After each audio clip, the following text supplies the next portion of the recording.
Luka Doncic said the words his trainer had been waiting years to hear. Hey, I want to get in shape. No, I want to stay in shape. Say less. Workout videos streaming in of Luka getting fit. Pictures of hashtag skinny Luka had people predicting MVP. The fact that he's finally serious about his body is scary for the league. The league is over.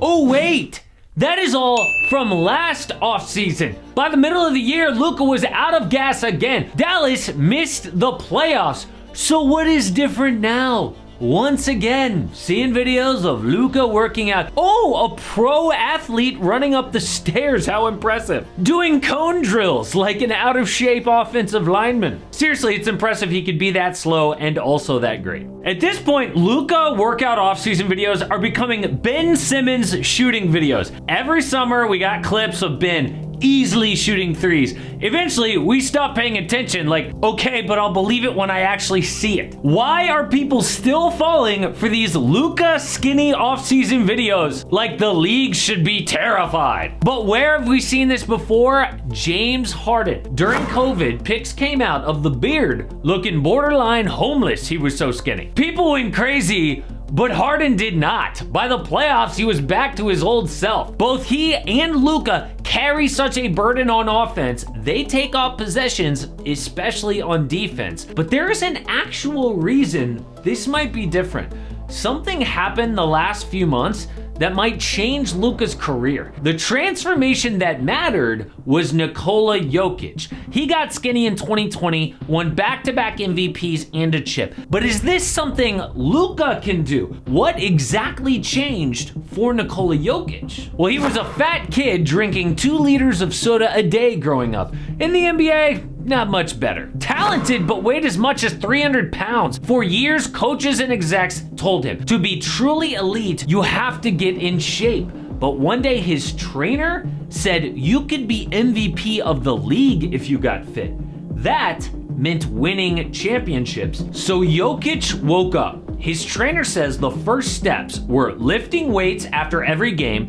He even trained after playing 64 minutes in a 4 OT loss to Portland. That's dedication. He also changed nutrition. No soda, no beer, no snacks while playing video games. But that was halfway through the 2019 season, so not a full transformation. In the playoffs, Denver took Portland to 7 games in the second round. Jokic was dominant, 27 points and 14 boards on 42 minutes a night. But in the final quarter of the series, he was gassed. Jokic missed 7 of 10 shots, blowing an 11-point third quarter lead and the game. Jokic knew if he was in better shape, that wouldn't have happened. They would have faced Golden State in the conference finals with an injured Kevin Durant. He swore to himself it would never happen again. The next season is the transformation we remember. During COVID, pictures went viral of the skinniest Jokic had ever been. But this wasn't a Harden or Luka fake transformation. Jokic changed his lifestyle for good, won back-to-back MVPs and that chip, but it took letting down his own team on the biggest stage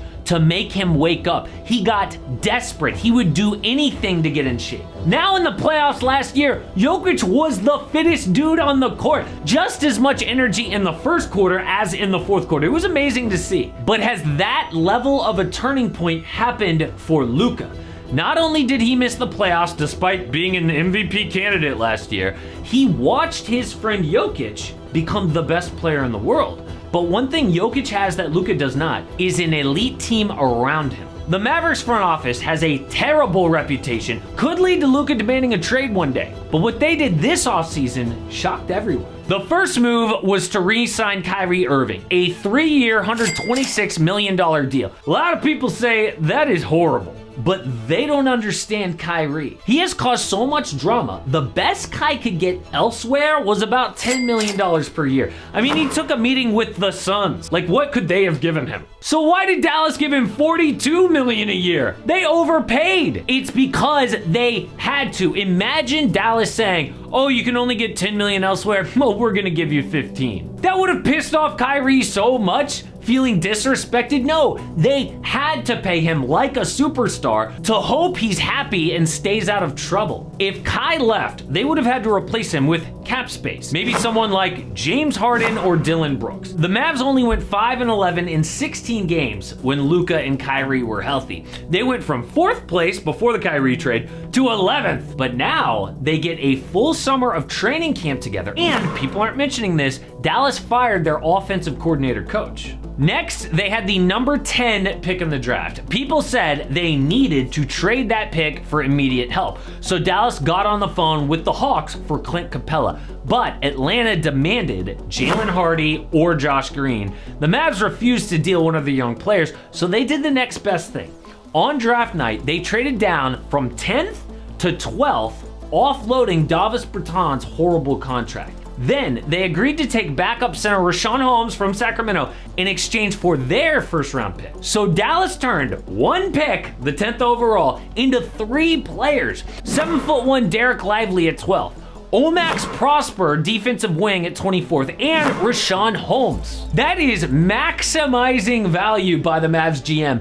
But the biggest move was still coming. The Mavericks did a sign-and trade for Grant Williams, also got 2 second-round picks. The Celtics got control of 3 second-round picks. The Spurs got Reggie Bullock and a 2030 first-round pick swap from the Mavs. Dallas basically filled their biggest need for cheap. Grant Williams is a replacement for Dorian Finney-Smith, the Mavs' best defender before the Kyrie trade. He can guard almost anyone on the wing, shot over 40% from 3 the last 2 years, and he's just 24 years old. The Celtics couldn't afford to keep Grant Williams, so Dallas took advantage. They also tried to steal Matisse Thybulle, but the Blazers decided to keep it. But what about Dante Exum? Not enough people are talking about this. I get it, he was the 5th overall pick, ended up being overrated, flamed out of the league. But secretly, Dante has been lighting it up in Europe, so Dallas is giving him one last shot to prove himself. But one report says the Mavs might still be in on a huge trade. Right now, Dwight Powell is Luka's starting center,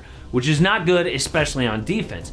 Derek Lively will most likely play in the G League, so 2 rumors are Clint Capella or DeAndre Ayton. If either guy wants a trade, Dallas has until February to make it happen. They have quietly had a great offseason. It's impossible to know if Luka's transformation is permanent this time, but I am not falling for these latest picks. Normally it takes something life-altering to get someone to change, but if he's serious this time, will it even matter? The Mavs have to replace a top 8 team from last year's playoffs. That's the Nuggets, Grizzlies, Kings, Suns, Clippers, Warriors, Lakers, or Timberwolves. Who will the Mavs replace? My prediction is the Grizzlies or the T-Wolves. Remember, Ja is out the first 25 games. I'm gonna get a lot of hate for that, but not as much hate as the new in-season tournament. So many people cannot stand this idea, but it is coming. It is starting this season. But they are missing one detail about how it actually works. Check it out.